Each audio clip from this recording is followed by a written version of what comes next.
Now, on this one, we put the East African community before the mirror. We look at it as an object, and then we look at it from the reflection and the image that it has given us. And so we start from the very beginning.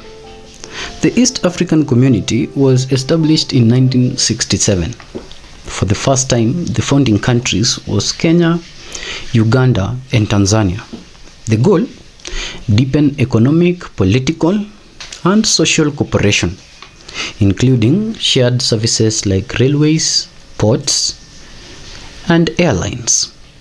So between 1967, it survives as an object till 1977, which is shortly 10 years later.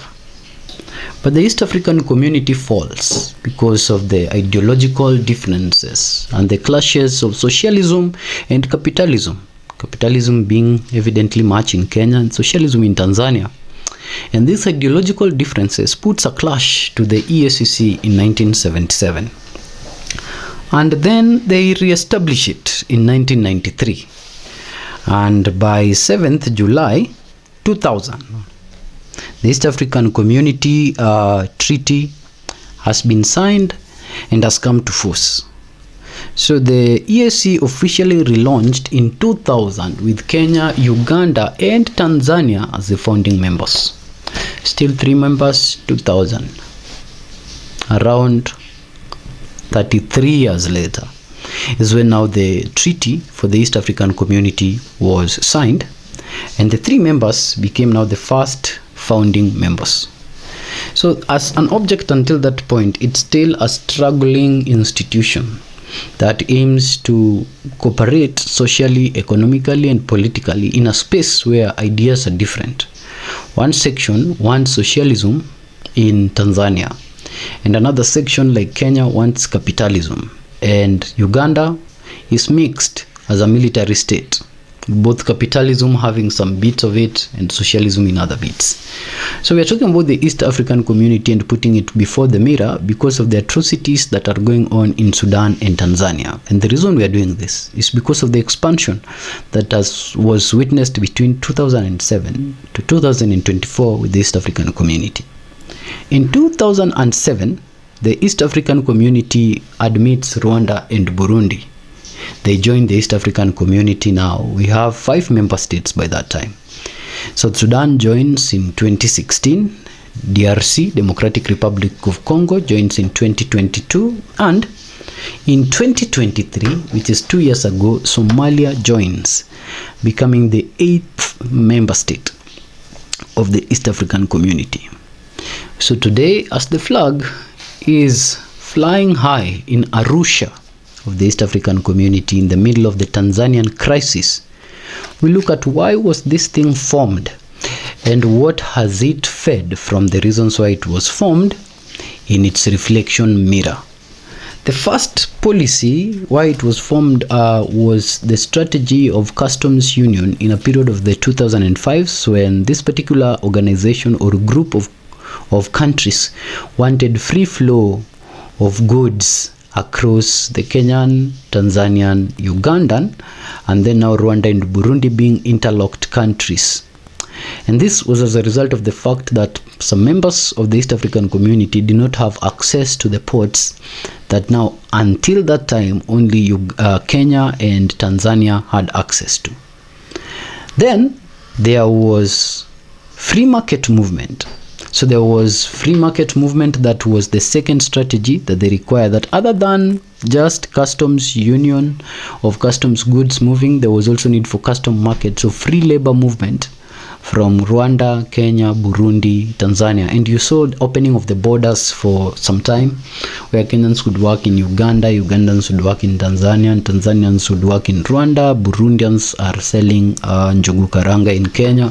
So this particular work dynamic opened space for free market. Then there was monetary union, which recently, as recent as a year ago, there was an attempt to have an East African currency. So this is the third part of the dream of the East African community, to come up with currency. And the fourth part is to have a unified East African region as a federation of East Africa presumably with the entire government structure of a East African Federation. So here we might see a president of East Africa coming to be if this comes to pass. But today we put it in front of the mirror to see its reflection because of Sudan, which has not joined, but neighbors South Sudan that joined in 2016, and also in light of Tanzania. We'll start with Sudan because it's minimal, then we will finish with Tanzania. You see, with Sudan, it is not the interest of the East African community to look at what is going on in the parent Sudan, which is not part of the East African community through the treaty. But if the war in Sudan is as a result of the actions of certain Kenyan officials or the actions of certain withdrawal of the South Sudanese minerals and so on, then somehow it needs to be something that the East African community addresses to that point of the involvement of its member states in what is going on in Sudan. Sudan aside, let's take a look at Tanzania. The headquarters of the East African community sits in Arusha, Tanzania. At the time when now Tanzania was in darkness, when internet shortages was being cut from Tanzania, a time when demonstrations is being witnessed in Tanzania because of oppressive political conditions in Tanzania, a time when we are witnessing over 2,000 people dying in a span of 1 week in the same place that is the seat of the East African community.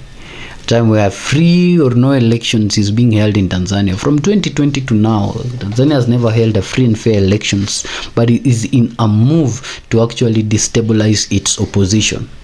So Tanzania, which used to be the reasoning voice in East Africa, where most African countries would resort to for reason, where now East African communities who are facing their own wars, is facing its own collapse, internal structural collapse, and is still maintaining to be the seat of the East African community. Yet there is no statement that the East African community has issued as a joint organization or independently as member states of the East African community. And even if she won with votes which were not free and fair at all, the East African community members have also since not congratulated her.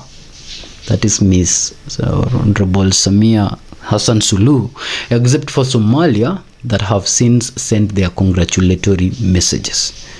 So the reflection we see from a limping object that has struggled so much to survive from 1967 to date, and that has additionally added weight from 2007 to date on itself that it still can't maintain.